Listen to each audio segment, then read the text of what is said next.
States are principal subjects of international law, and we all kind of intuitively know what states mean.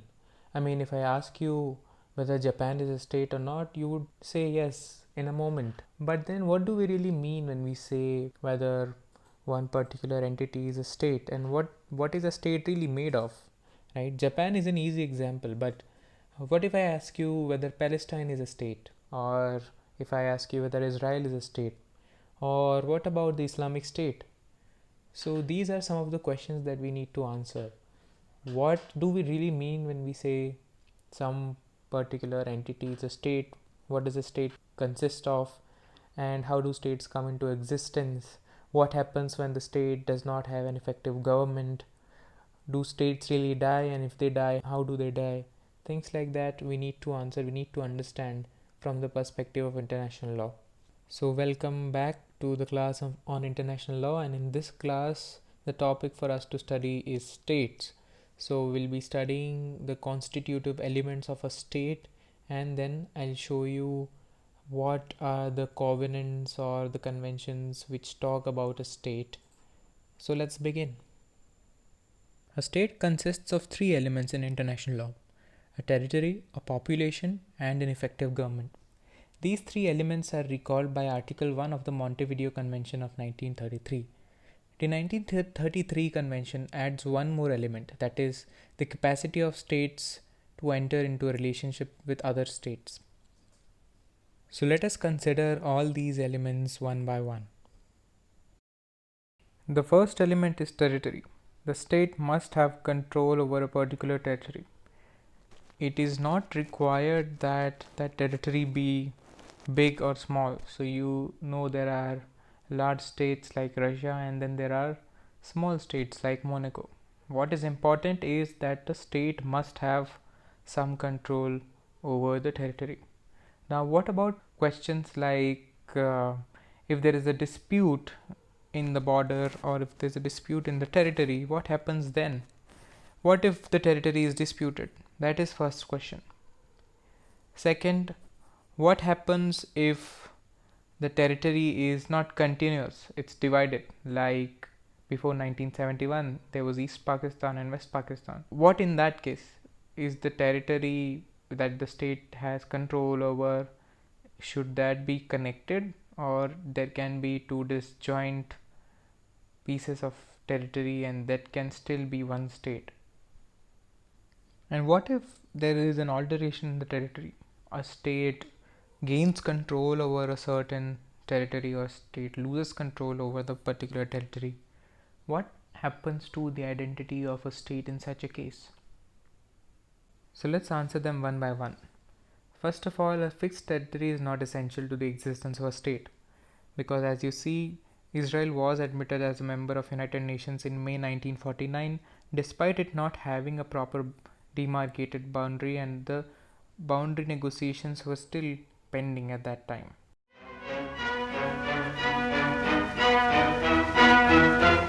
The United Nations General Assembly, which helped to create the State of Israel, now elects her a member nation. Assembly President Abbott announces, formally declare Israel admitted to membership in the United Nations. Although Britain abstained from voting, congratulations are showered on Israel's Foreign Minister Moshe Sharett from all the delegates. The young republic, born of war, now joins the Council of Peace. The blue and white Star of David is added to the flags of the 58 other member states. Simultaneously with her admission to UNO, Tel Aviv, capital of Israel, celebrates the first anniversary of the state's independence. Crowds are so big that a giant parade has to be cancelled. In synagogues throughout the land, thousands of worshippers attend Thanksgiving services. The day is declared an official holiday, and in Jerusalem, parades take place as scheduled. So, a fixed territory is not essential. What about alterations? Any alterations, increase or decrease in a particular state's territory, also do not change the identity of a state, because it was common for states to gain or lose territory in times of war. What's next? Next is the size of the territory, and that's also a simple answer. A size does not matter as long as it has a territory over which it has exercised control, it is exercising control. And the next thing is geographical unity. That also is not an essential condition to the existence of a state. There must be a territory. That territory need not be geographically unified. So a state may exist having multiple geographical territories which are not connected to each other. The next element is population, and this is simple enough. There cannot be a state without a population. No one can rule over empty territory, and no one can rule over wild animals. So a state must have a population. The next element is government, and that means for a sovereign state there must be an effective and independent government. By independent government means it must not be controlled by an external state. That's an essential element of sovereignty. Now, the form of government can be anything. States are free under international law to choose whatever form of government. They may choose to be a republic, or they may choose to be a federal state, they may choose to be a very centralized state, or they may choose to be a monarchy, right? So the form of the government is not important. The existence of a government is important as an element, right?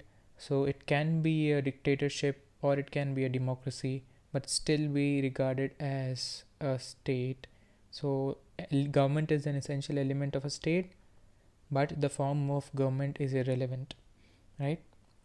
Now, one other thing that I would like to point out here, as noted by Stark notes that government must be a government to which the population renders habitual obedience. Means temporary exile of the government while an aggressor state is in military occupation does not result in the disappearance of a state. And he gives the example of Norway during the Second World War, which was occupied by an aggressor state, but the population owes habitual allegiance to that government, the government of Norway. Whenever it comes back in power, that will define the identity of the state. The fourth element is the capacity to enter into international relations, and that really is an extension of the third element, because having an effective government would then mean that a state can enter into relationship with other states. State has a capacity to enter into relationship with other state. It's just an extension of an effective and independent government. So these are the four elements of statehood.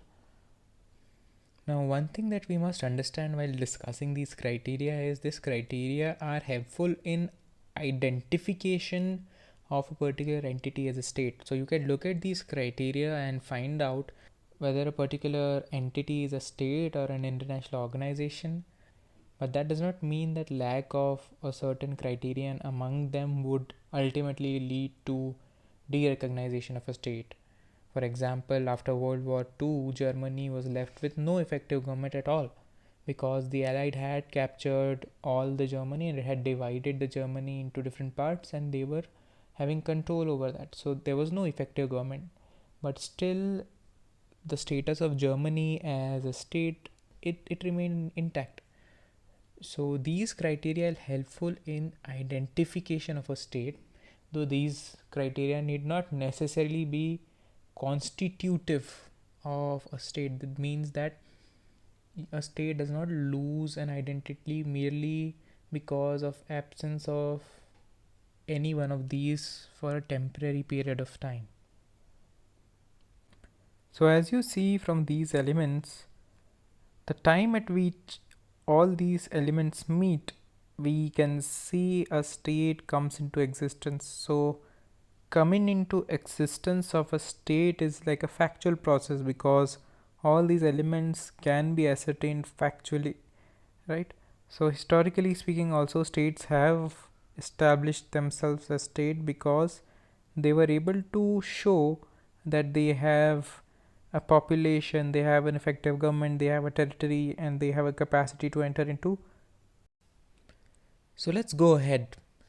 And we have spoken about how, in fact, a state comes into existence. So there's a territory, there's a population, there's a government, and these things are factually verifiable.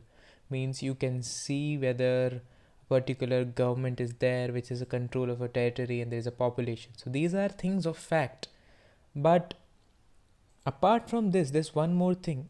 Factual existence of a state is different from admission of that state into the family of other states.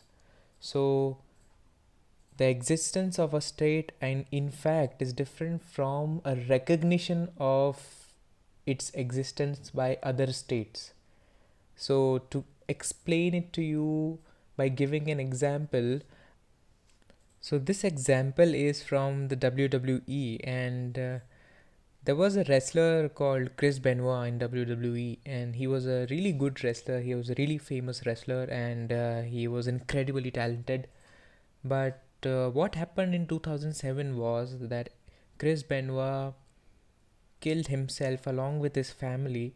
And why he killed himself and his family? Because it is speculated that while wrestling he hit himself on the head multiple times, and because of multiple injuries to the head he lost his mind. So it was a double murder suicide case. And after 2007, to save their public image, WWE removed the name of Chris Benoit from all their records. His matches and all their recordings were never uploaded on the WWE website. WWE never mentions Chris Benoit in any of their telecasts in future. Chris Benoit, despite being an incredibly talented wrestler, has not been included in the WWE Hall of Fame. It's as if like Chris Benoit never existed for them, and no wrestler is ever allowed to mention his name either on stage while they are working for WWE. So basically Chris Benoit really existed in fact, but the WWE did not recognize it's, they pretend as if Chris Benoit never existed. So basically whatever legacy he had as a wrestler is erased because you have no record of it, and officially WWE refuses to recognize his existence at all. So similarly, if you take this analogy to the states, the existence of a state in fact is a matter of population, government and territory.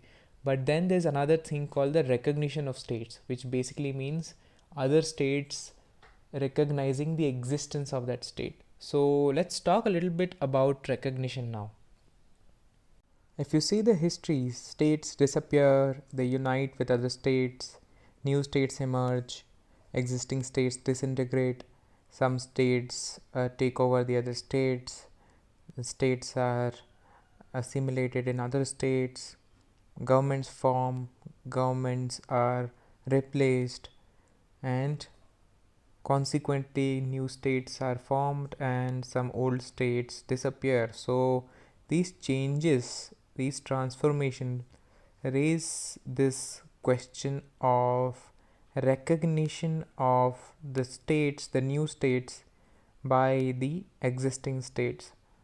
Now let's look at how Harsh Lauterpacht has defined recognition. So he is a very noted jurist in international law, and he has defined recognition as to recognize a community as a state is to declare that it fulfills the conditions of statehood as required by international law. He goes on to say that if these conditions are present, existing states are under a duty to grant recognition. So what condition?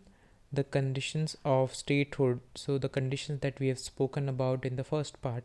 If these conditions are present, the existing states are under a duty to grant recognition. Furthermore, he says that the principal feature of the prevalent doctrine of recognition of states is the assertion that recognition is in its essential aspect an act of policy as distinguished from fulfillment of a legal duty. So he's saying essentially recognition is an act of policy, it's not an act of a legal nature. Let's go to Stark, and Stark says the same thing. Recognition is, as in practice of the most states shows, much more a question of policy than law. the policy of recognizing state is conditioned principally by necessity of protecting its own interests, which lie in maintaining proper relations with the new state or government that is likely to be stable or permanent.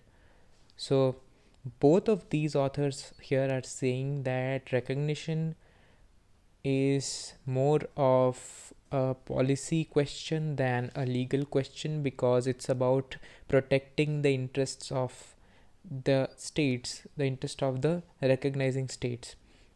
Malcolm Shaw also says the same thing. Malcolm Shaw says recognition involves consequences both on the international plane and within municipal law. If an entity is recognized by a state, for example the United Kingdom, it will entail the considerations of rights and duties that would otherwise not be relevant. There are privileges permitted to a foreign state before the municipal courts, and that would not be allowed to other institutions or persons. In more cases than not, the decision whether or not to recognize will depend more upon political considerations than exclusively legal factors. So he's saying even those elements of statehoods being present, that does not necessarily mean that the state will recognize a new existing community as a state. It will depend on the political considerations. Recognition is not merely applying the relevant legal consequences to a factual situation. For sometimes a state will not want such consequences to follow either internationally or domestically. Now let's take an example to understand why recognition is more of a political act than a legal act. And for that, I'll show you the example of the recognition of People's Republic of China, that is the PRC, by the United States. So the United States did not recognize the PRC till late 1970s, and this was purely because of the political considerations, as China was a communist regime, and factually speaking, not like China did not had the elements of statehood. China was very much compliant on the elements of statehood, but the US refused to acknowledge it till very late because of the political reasons. I'll show you a video that will help you understand this better. To understand what's going on, we need to go back to 1912, to the fall of the Qing dynasty and the end of 2,000 years of imperial rule. That's when the Republic of China, or ROC, was founded. It looked like this. Over the next 15 years, armed rebellion spread across the country, leading to the birth and growth of the Communist Party of China.